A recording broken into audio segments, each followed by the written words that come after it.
addict named Bryan, and I thank God for being here. I want to thank my friends who I came down with from Philly, and we were trying to get down here earlier to support another friend from Philly, but we got a little off track, and that's another story. That ain't in this topic, but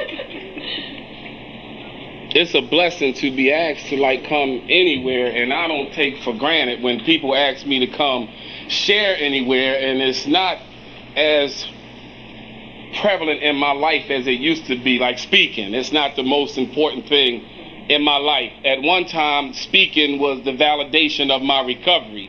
How many tapes I had out there meant I was recovering just a little bit more than the person who didn't have none.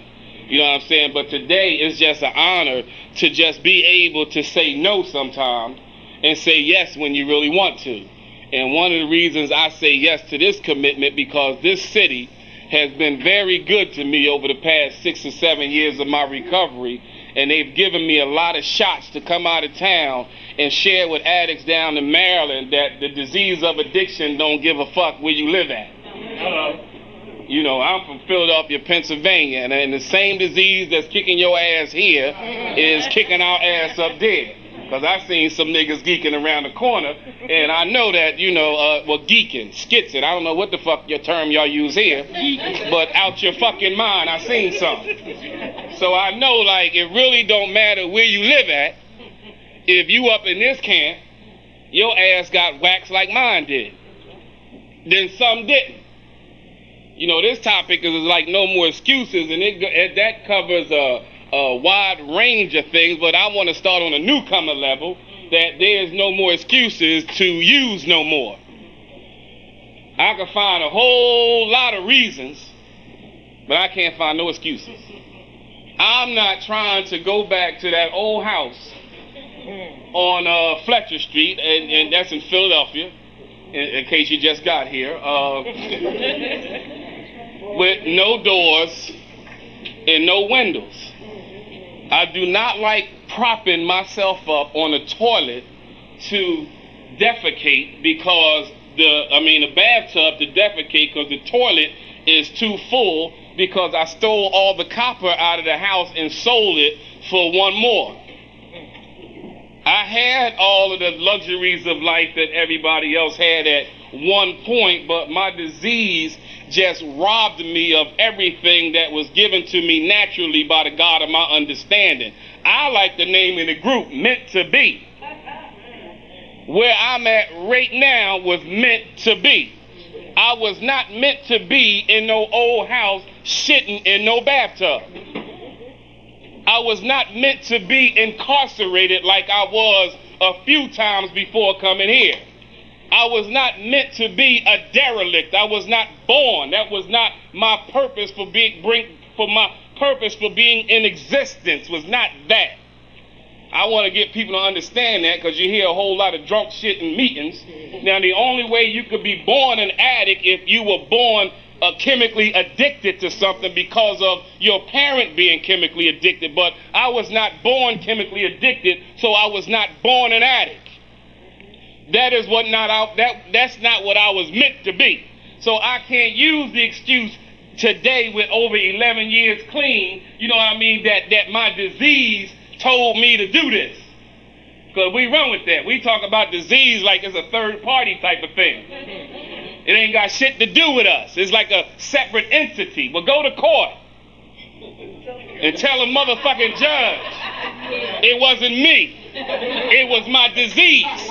See which one get locked the fuck up. Can't use that as no excuse no more. You got to accept you right now. Hey, right now, what's up with you right now? It ain't a whole lot of bullshitting no more. I can't be up in here playing with the literature and twisting it to fit my insane agendas. And coming here rationalizing bullshit like you talked about earlier. It's time to play big boy now. But in the beginning, I came up in this camp And I really didn't give a fuck about nothing. And sometimes they say my language is a little bit abrasive. So what? I do what I do because I feel like doing it. It ain't my disease that made me curse. I just say the shit because I feel like it. Some people don't like people who curse. They say we're not as godly as the ones who don't curse. You don't curse in the meeting, but you'll cuss motherfuckers out when you leave. Be who you really are, punk, and stop playing. Because if God didn't love me, he wouldn't use me. Not for no damn 11 years anyway. He would have been finished with me. So sometimes you got to tell the naked truth like it is. You know what I mean? I see a lot of young boys up in here, and I think they kind of like charge my spirit. Because I kind of like want to drill in their heads that, hey, you ain't got to be 35, 40, and 50 fucking years old to classify yourself as an addict. Motherfuckers is dying at 14 and 15 years old thinking they got another run in them. I got here at 24 years old in 1988, and listen, at that time I was considered young. Because there wasn't a whole lot of people trying to like come up in this camp to sit around a bunch of people who shot dope. And that's not in my story. I couldn't understand what the fuck they was talking about. But listen, hey, if I didn't identify with the feeling, I could use external things as an excuse to go back to add to my story so I could fit back in. But it ain't a guarantee that you'll get back. So I had to like stay up in here and wait for some more crackheads to come in here too. I wanted to hear some crack house stories. I don't want to hear no goddamn sticking needles in your balls and shit. I want to hear about you looking for shit that you know ain't there. People that shoot dope don't do that. They just, fall the fuck out and come back too. I'm talking about checking all your pants pocket. No, you only wore one pair. How you get paid on Friday and got a penny on Saturday? That's the type of shit I wanted to hear. I wanted to hear how you broke in your own house. It's yours. How you kicked your own door down and got the key. I want to hear why you sold a TV for $10 like I did. I want to hear some of them stories. They say more will be revealed. Crack has increased the attendance at Narcotics Anonymous meetings drastically over the past 7 or 8 years. Thank God for crack. Like I say, I don't believe God invented crack, but through crack we found him. Somebody had shared earlier that he uses this arena because he knew when we was out there in the lost world, when people was trying to rap to us about him, we were close to that. So he bring us in on the pretenses that we here for a drug problem. And at some point, as you continue coming around here, you find out you here because you had a life and God problem.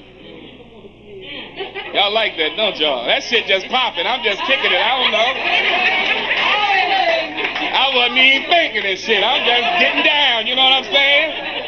I'm just getting busy up here, Sometimes the spirit be like, boom, go ahead and rap, you know what I mean? But hey, when I got here, I wasn't with all this stuff. I had 10 years back time. How can I go to the PO with a dirty on, but it come back clean? Can you help me do that? People were talking about drinking some golden seal and all this old wicked shit. But they didn't say that was like I wanted a foolproof hookup. Because I am not a person who in the beginning thought drugs fucked me up that much.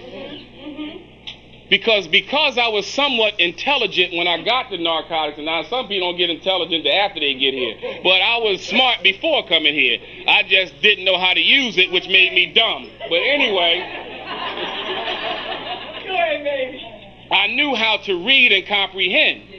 And in Who's an Addict, it says most of us did not, or many of us, did not think we had a problem with drugs until the drugs ran out. I say, that was me. Because I ain't never been sitting down somewhere and had a lot of shit on the table and say, you know what? I don't want to live like this no more. I ain't never said no shit like that.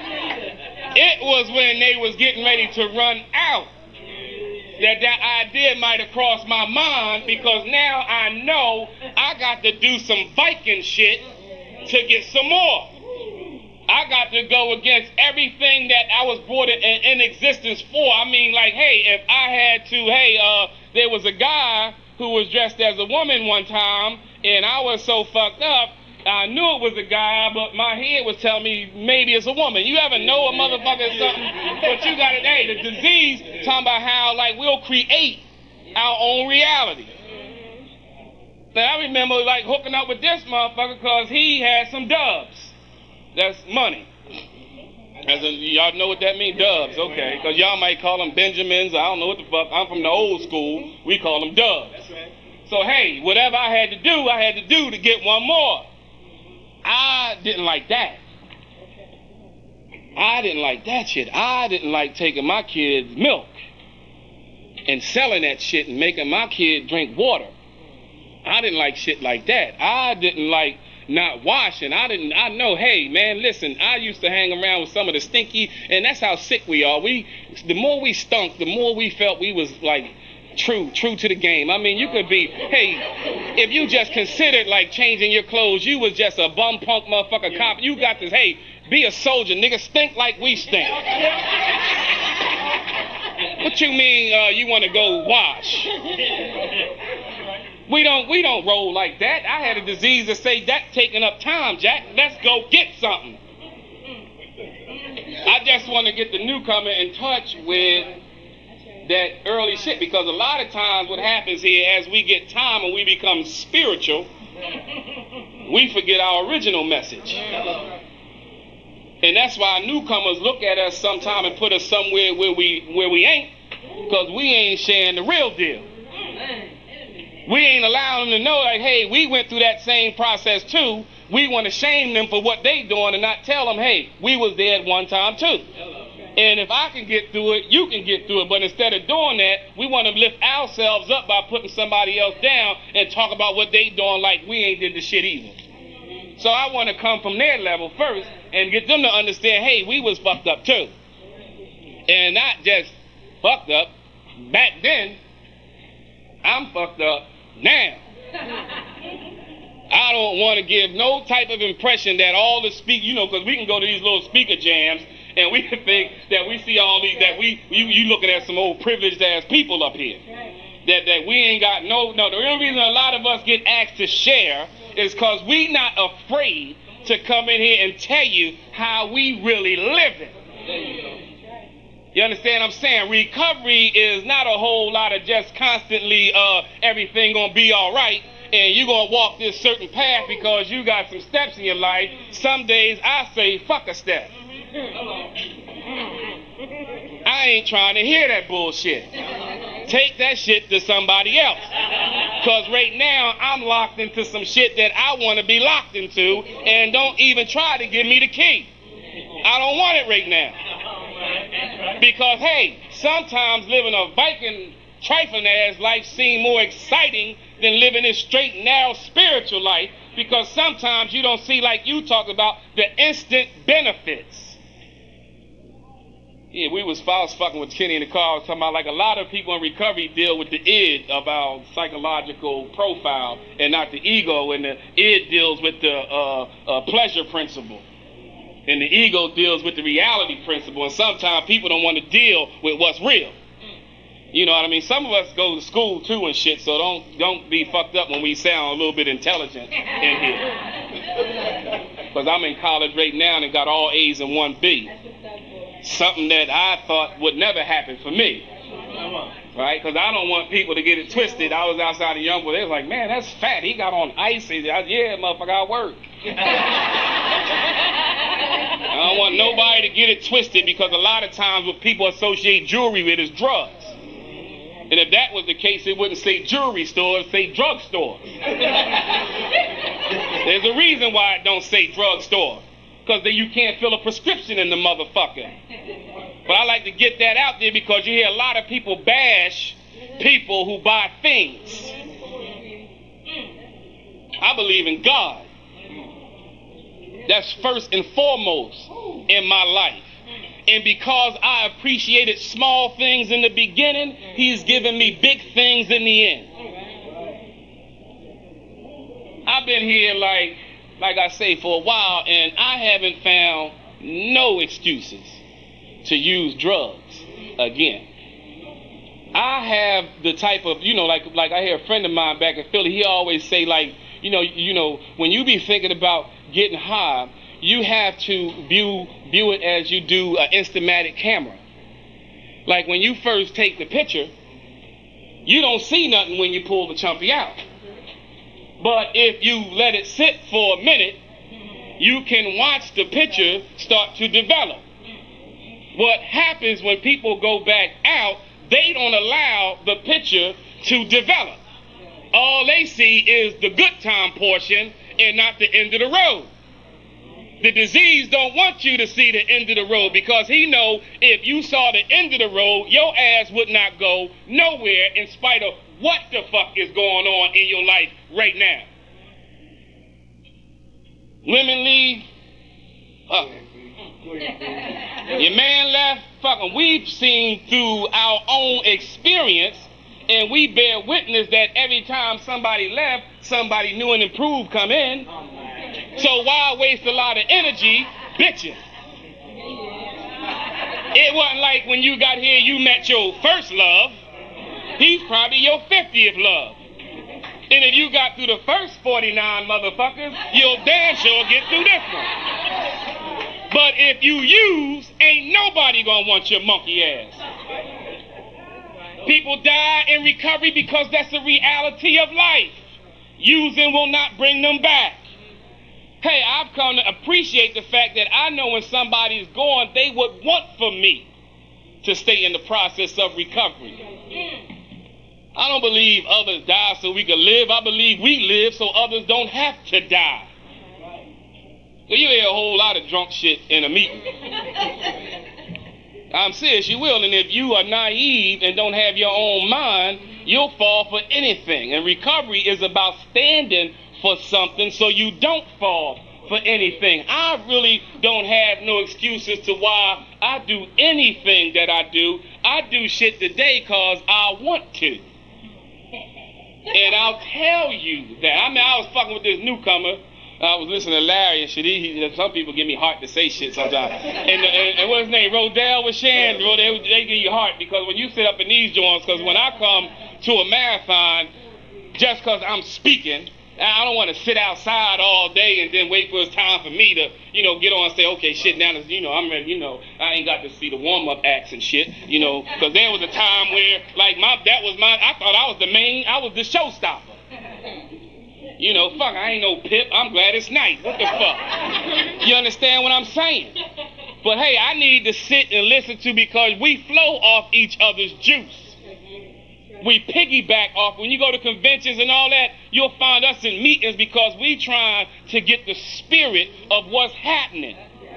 You know what I mean? So we can flow right off of what everybody else is flowing with. So my man, he was shit. So I was fucking with this newcomer, recently, because I wasn't say years ago.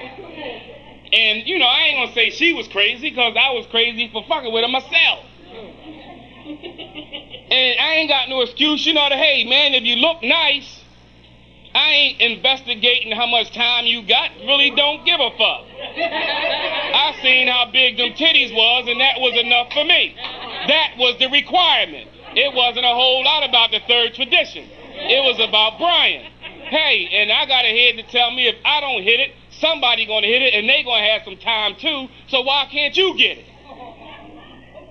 You've been by yourself for 2 years. You've been nice. You ain't been tricking. You've been doing a good job. You ain't like sleeping around. You ain't got 4 or 5 or 6 different women. You going to school. You going to work. You owe it to yourself to like at least have some happiness some Friday nights. Why you got to sit in the house and play the fucking PlayStation all the time?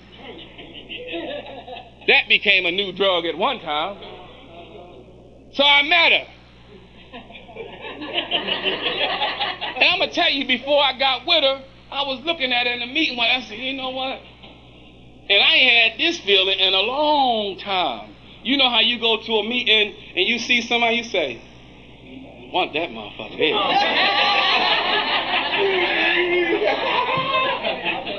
Don't know if it's going to happen, don't even know how it's going to manifest, but you say, I want that motherfucker there. And I didn't say nothing to her that day.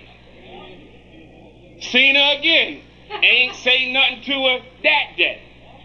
Now, she just happens, by coincidence, to be one of my sponsees' kids' mother.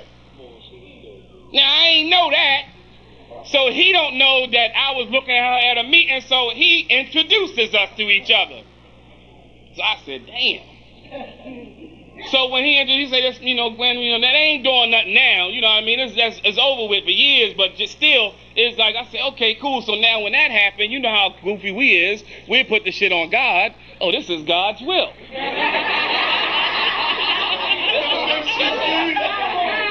Because listen, I ain't go to her.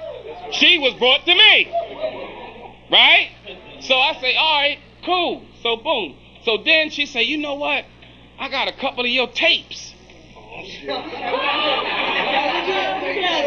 She say, you be sharing your ass off. I just love you. You be having me laughing and shit. I'm like, yeah. Because most of the pussy I got since I've been clean, I just joke my way into it.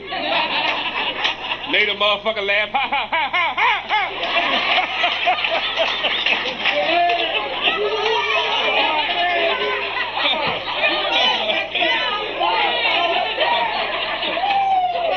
Hey, you so funny. You so funny. Yeah, I'm funny. Yeah. Okay, yeah. So then we so like, hey, so we hook up, but it was a thing. She was with somebody. But they was going through some shit. So you know how we is. I'm a good recovering person. So here go my phone number. And, just call me and, we can talk about some things. Because I was in a relationship where I was the only one in it too before. So I kind of like and feel you. And I understand that they say men with the women. But this is a fellowship or society of men and women. Well, don't twist it up. We just talking about in sponsorship, we strongly suggest that. So I'm like manipulating because the fourth tradition tell us how we can use this stuff as a two-edged sword. So I'm using it to fit my agenda because, hey, the seed was planted 2 weeks ago when I spotted her in the meeting. So I'm running. Now, I ain't had no excuses. It was just there. And once I get a fixed idea and it's locked in there, I don't care, man. I can talk about it, whatever. But sometimes I'll just go and I got to play it out. Even though I know it ain't right, I'll play it out anyway because sometimes I just want to do some old Dick Dastardly type of shit. That was a cartoon back in the day, I remember. Y'all remember that? Yeah.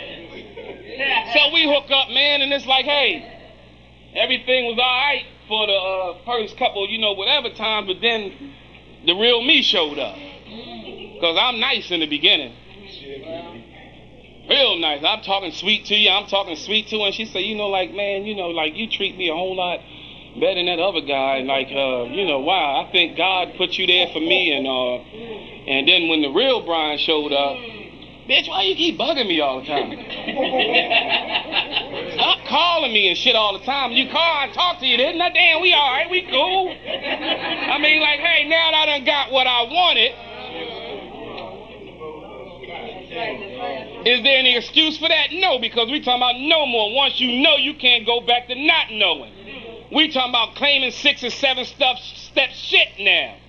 You done learned about yourself. You done did a 4th step and a 5th step. Now how you gonna get ignorant after you do them?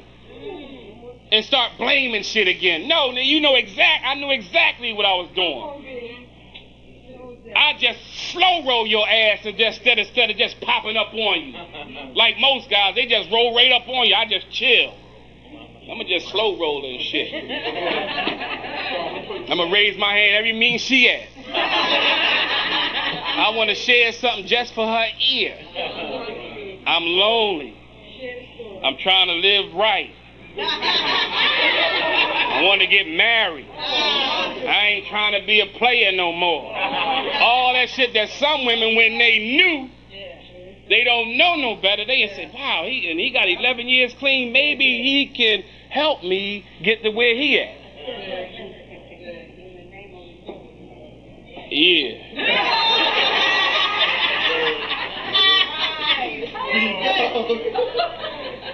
So I had to like detox from that because we had a bad argument. Well, it wasn't, it was an argument one day, and they had a dance up our end, and she was at the dance.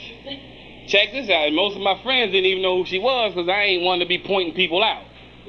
I believe what the fuck I do in my bedroom is my business. Ain't none of yours. I ain't got to be telling you who I'm with. I can just explain the situation to you. You know what I mean? Because I don't want you to be looking at nobody funny because my side of the story might not be the right side of the story. So the less you know about who that person is, the less you can harm them with shit that I say. You understand what I'm saying? So I seen at the dance, and I say, like, I ain't say nothing 2 hours jamming all night. You was there. You know, a lot of people were surprised that big nigga could dance. And I was kicking it all night. And I went home, and I purposely didn't say anything to her or ask her to dance because I know if I'd have said, let's go, she would have came with me. But like when we had that argument, I heard everything that she really wanted to say all the other times, but just was afraid to say it. And sometimes most of the shit that come out with you when you mad be the truth about how you really feel about somebody. And she said a whole lot of shit, and I was like, damn, because I know about myself. I want to be right. I want to control the situation. I want to be in charge all the time, and this and that. And she was saying all that shit. And I talked to her like the day afterwards, and I told her I didn't do that because I didn't want you to feel like a shot. And like, dig, even though you only got about 100 and something days, I still respect you as a person. And if I would have brought you home with me that night, that would have been total disrespect. That's something that, hey, that was not in me when I got here because I could care less about how you felt. Especially when, like, you be in slumps sometime. I don't know if women be in slumps like men be in slumps, but sometime a man can hit a slump period where ain't nothing happening for a couple months. You know what I mean? Even when you're trying to make something happen because you made a commitment to God in 6, you've asked him and invited him to interfere in your slimy agendas. And sometimes you can set some shit up and be almost at the doorstep and something happen and they ain't even there when you get there. You like, damn, what the fuck? And then automatically the 6-step kick in. I asked him. Why? Sometimes I don't want him in my business because sometimes I want to do what I want to do. No excuses in that, man. And that's what people got to do when they come up in here, except own it. You was talking about somebody said, own it. Own yours. Own it. At some point in recovery, you got to own shit. You can't keep blaming stuff. Well, no. What are you doing? What's up with you? And sometimes I can't even tell you, like, what's up with me. I mean, some days I'm just as confused with 11 years as I was with 11 months. Or 11 days. I mean, there are some days I wake up and ask myself, is all this shit worth it? And then some people say, well, you might be crazy, but dig this, some days I liked when I didn't have no responsibilities. Some days my head will tell me, like, when you lived on Fletcher Street, you didn't have no phone bill, electric bill, gas. You didn't have to worry about shit on Fletcher Street, but one more. That's all you had to worry about was one more. It don't tell me how difficult the job was to get one more. But sometimes in the process of recovery, you could be so overwhelmed with a lot of like things that regular people been doing all their life. I don't call people normal because I know everybody got a little strangeness in them. If you human any motherfucking way, everybody's a little bit through. Some just a little bit more through than others. And we all in here. But anyway, but God will put us in a position where we used to be more thrown than others and put us upright to where we got more sense than people who we used to be more thrown than. It's a blessing to be, huh? I'm sharp. But anyway.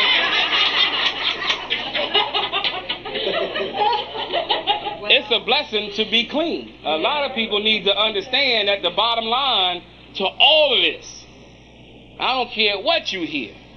In the first step, it says staying clean must come first. And in the 12th step, it says the bottom line is staying clean. All the shit in between 1 and 12, if you choose to apply it, I will tell you that it is a great benefit. I am not one to judge people's recovery process.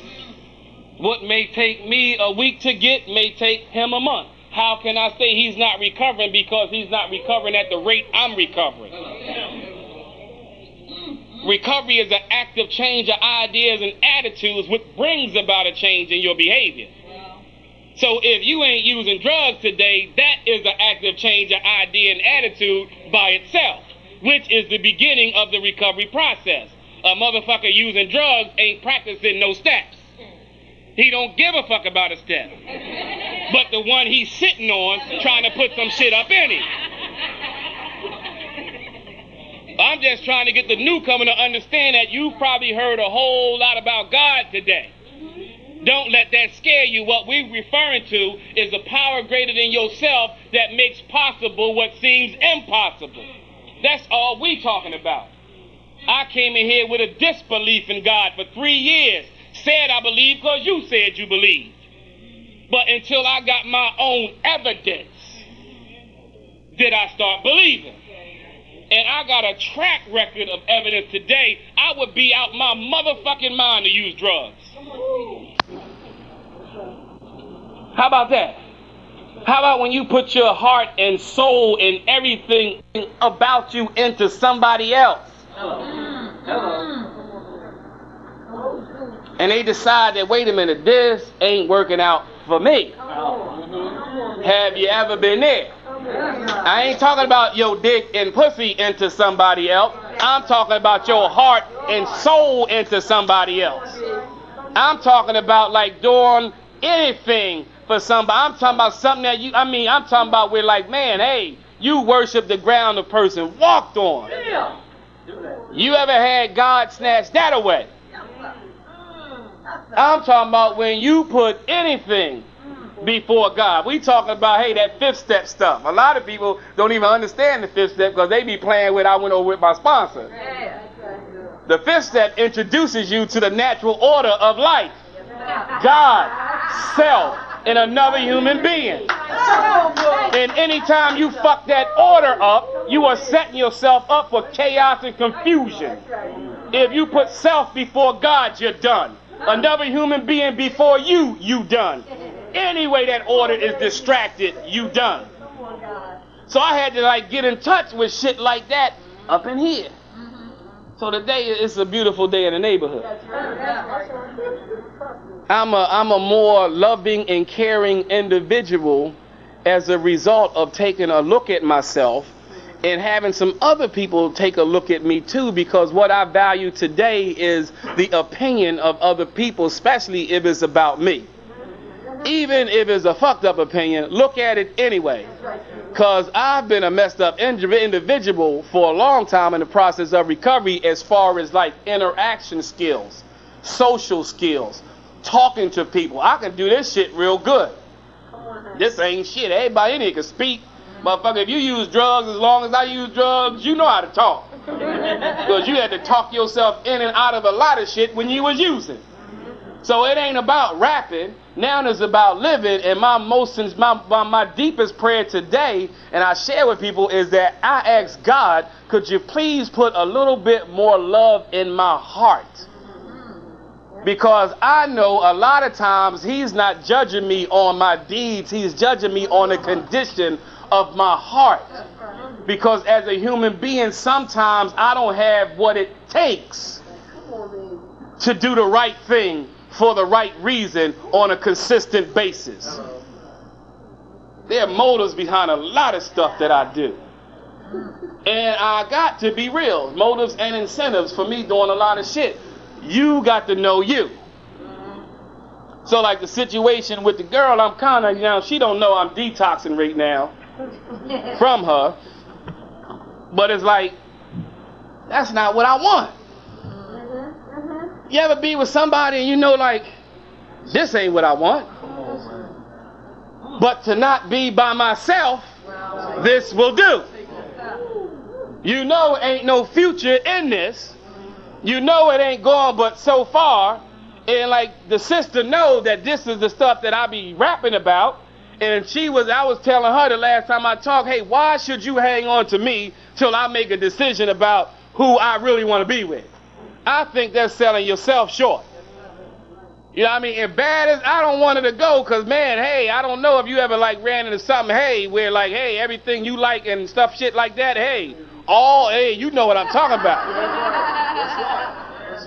And I don't be knowing where that shit be coming from, like, hey, baby, think more about yourself than you think about me. I still want to tap it, but keep a distance. But know that the more you tap, the more feelings get involved. There you go. See, I know how to turn minds on and off. After coming out of something that I put everything into, I done learned how to put in a little bit at a time. So that when you roll, you ain't taking all of me. You just taking a little teeny bit. But she don't know how to do that. So why should I rob her? She ain't to a point where she can stand on her own feet. She might get high and use me as the excuse, and I got to accept my role in that position. I got to look at what I played in that if she do use, because you got a lot of guys around here fucking all these newcomers, and when they use, they say, well, they use because they wanted to. No. They don't use because you think anybody want to go out there and suck dicks for $2? Come on. Shit, baby. You think people really want to go out there and be like Vikings? They didn't do it because they want to. They just got in touch with something and had nothing underneath of them to keep them standing. So you go back to what you use as your solution for all your life. Drugs. They ain't that far away from the disease that it's still loud. I ain't trying to step on nobody's toes. I'm sharing my story. So we talking about no more excuses. I can't say they did nothing because they want to. I didn't allow them to grow. And I got to deal with all of that shit. So I mean, like now I say I don't want to participate in somebody's madness no more, nor do I want to just use somebody for instant gratification, because that's all it is for me. I don't know what y'all came to hear, but I ain't got no excuses for that shit. Sometimes I just do it because you don't know how I be when I'm in my skin by myself 1 o'clock at night, and the niggas upstairs is banging, beside me banging, and they banging, and that's all I'm hearing is banging. Hey, listen, Larry, I'm trying to be spiritual.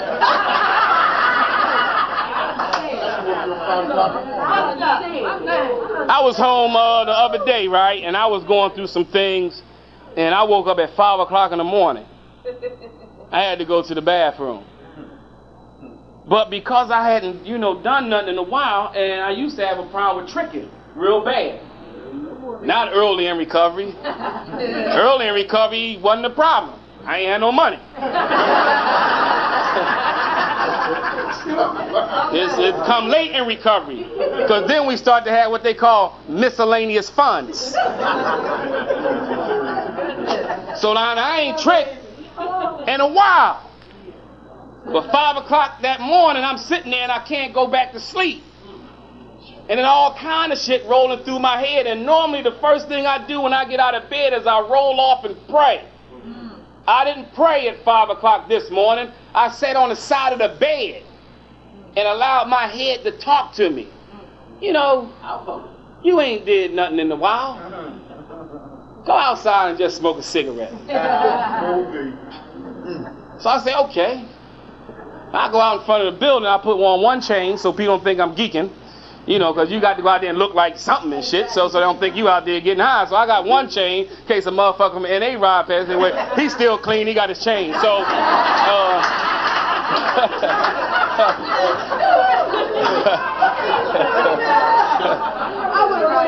so now, hey, check it out. I'm talking about how wicked stuff is, so I'm smoking.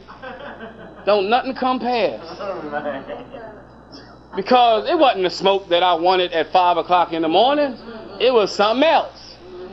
Nothing come past. Now dig this. Now my motor blew on my car 2 months ago.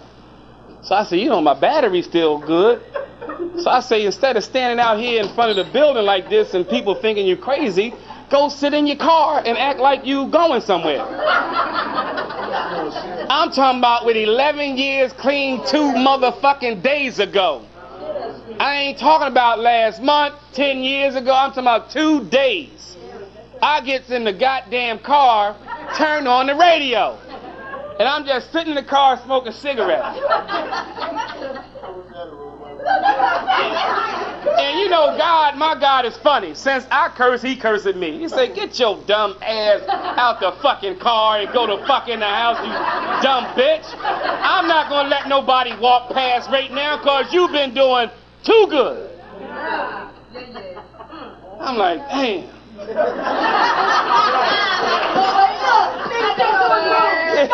I'm like a kid. Damn. I wanted to mess up. Then he punished me. He wouldn't let me sleep. I'm going to tell you, stop playing with me, Bryan. Now you got to stay awake and go to work in a couple hours. And you better not go to work being nasty to no motherfucking body, because I'll fuck your shit up for a little bit longer than I'm fucking it up right now. So I said, all right, God, I'm be nice to my coworkers because I need to get something within the next month or so. You understand what I'm saying? Get my shit out of pawn. Hey. But I want to say, you know, hopefully I help somebody in. Like, listen, and like I always say, I always go to the steps with the humor and the laughter and the fun.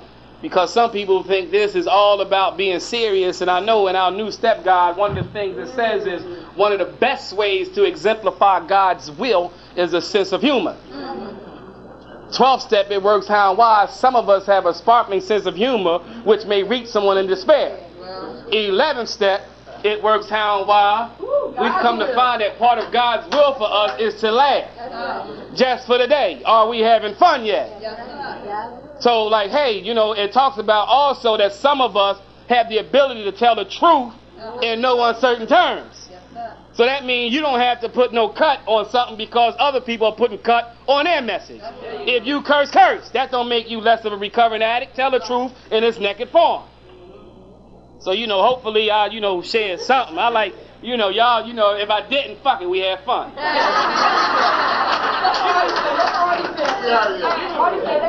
Thanks for letting me share.